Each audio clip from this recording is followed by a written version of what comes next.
सो ये क्वेश्चन दिया हुआ है कि where do plant get each of the raw material required for photosynthesis. मतलब कि क्वेश्चन ये कह रहा है कि फोटोसिंथेसिस के लिए कुछ रॉ मटेरियल चाहिए होते हैं, रॉ मटेरियल चाहिए होते हैं फोटोसिंथेसिस के लिए। वो कहाँ से मिलते हैं, कहाँ से आते हैं, यही पूछ रहा है क्वेश्चन। क्वेश्चन में कुछ भी नहीं है, ये बोल रहा है कि जो फोटोसिंथेसिस के लिए रॉ मटेरियल चाहिए होते हैं वो कहाँ से आते हैं, कहाँ से प्लांट लेता है। तो आइए देखते हैं कि सबसे पहले ये जानते हैं कि फोटोसिंथेसिस के लिए रॉ मटेरियल चाहिए होते हैं, क्या क्या चाहिए होता है। तो सबसे पहले आपको पता होगा कि कार्बन डाइऑक्साइड नेसेसरी होता है फोटोसिंथेसिस के लिए, कि अगर कार्बन डाइऑक्साइड नहीं होगा तो फोटोसिंथेसिस नहीं हो पाएगा। दूसरा क्या चाहिए होता है, वाटर चाहिए होता है, अगर वाटर नहीं रहेगा तो भी फोटोसिंथेसिस नहीं होगा। और लाइट के प्रेजेंस में ही हो पाएगा, विदाउट लाइट नहीं हो सकता है। और चौथा जो है वो चाहिए क्लोरोफिल, क्लोरोफिल होना चाहिए प्लांट के अंदर। अगर क्लोरोफिल नहीं है तो भी फोटोसिंथेसिस नहीं हो पाएगा। तो आइए हम लोग देखते हैं कि ये सारे जो रॉ मटेरियल हैं जो फोटोसिंथेसिस के लिए चाहिए वो कहाँ से आते हैं, यही इस क्वेश्चन ने पूछा है। तो अब हम लोग देखते हैं कि वो कहाँ से आते हैं।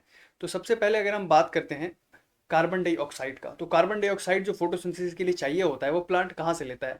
तो हमारे आसपास जो एयर है ना, जो हवा है, उसके अंदर कार्बन डाइऑक्साइड होता है, उसके अंदर कार्बन डाइऑक्साइड होता है। और कार्बन डाइऑक्साइड हवा से प्लांट के पत्तों में क्या होता है, स्टोमेटा होता है, हल्का सा छोटा सा पोर होता है, छिद्र होता है, जो जिसके थ्रू क्या कर लेता है कि प्लांट डायरेक्ट इन्वायरमेंट से कार्बन डाइऑक्साइड ले लेता है। तो कार्बन डाइऑक्साइड कहाँ से आ गया, हमारे हवा से आ गया, डायरेक्टली हमारे इन्वायरमेंट से कार्बन डाइऑक्साइड ले लिया। लेकिन फोटोसिंथेसिस के लिए वाटर भी चाहिए होता है, वो कहाँ से आता है।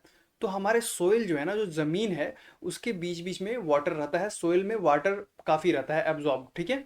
तो अब क्या करता है, रूट के अंदर ऐसा मैकेनिज्म होता है कि रूट के थ्रू क्या करता है, प्लांट वाटर ले लेता है, रूट के थ्रू सोइल से वाटर ले लेता है और यहाँ ट्रांसफर करके और हमारे पत्ते में लेके आ जाता है, लीव्स में लेके आ जाता है। तो यहाँ पे क्या आ गया, कार्बन डाइऑक्साइड इन्वायरमेंट से आ गया, वाटर कहाँ आ गया, रूट के थ्रू आ गया।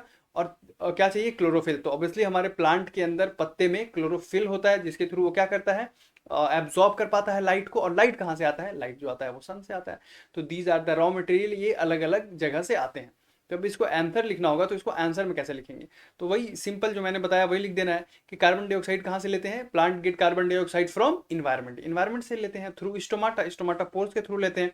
अगर वाटर, तो वाटर कहाँ से आते हैं, रूट एब्जॉर्ब करता है, तो plant absorb water from the soil through root, तो रूट के थ्रू अब्जॉर्ब कर लेते हैं वाटर। ये मैंने बताया आपको। सनलाइट कहाँ से आता है, ऑब्वियसली वो सन से ही आएगा। और chlorophyll, chlorophyll it is present in the green leaves and other green part of the plant, यानी प्लांट में ऑलरेडी प्रेजेंट होते हैं। तो ये सारे रॉ मटेरियल यहाँ यहाँ से आते हैं, ठीक है। Thank you.